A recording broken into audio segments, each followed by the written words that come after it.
नुस्खा उन्होंने दोस्तों वास्ते जिन्हों के मूँह के छाले बन जाते हैं। गर्मी का मौसम चल रहा है, मूँह के छाले बन जाते हैं, फिर दूसरा मूँह पक जाता है, गला पक जाता है, रोटी नहीं खाधी जाती, ना पानी पीता जाता है। अस्सलाम वालेकुम दोस्तों, की हाल है? सब ठीक ने? अच्छा भाईजान, एक बहुत ही ज़बरदस्त नुस्खा लैके तुहाडे भरावां कोल हाज़र होए हैं। इनू और ज़ुबान के उत्ते छाले बन जाते हैं, तालू के उत्ते छाले बन जाते हैं, उन्होंने वास्ते बहुत ही ज़बरदस्त नुस्खा लैके हाज़र होए हैं। इस नुस्खे में जिहड़ा ना असीं 3 चीज़ां, खुशक आमला तुसी एक स्टाकी लै लेना है, गोल सुरख एक स्टाकी लै लेना है, और बाल छर एक स्टाकी, और मिठा सोडा एक स्टाकी लैके इन्हां दा बिल्कुल पाउडर बना के इन्हां दी मजून बना लैनी है।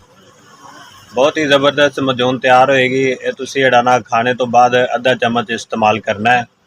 अगर तुसी ये चीज़ां नहीं बनाना चाहते, बनी बनाई चीज़ बाज़ारों लैना चाहते हो, तुहानूं बनी बनाई जिहड़ी ना मजून मिल जाए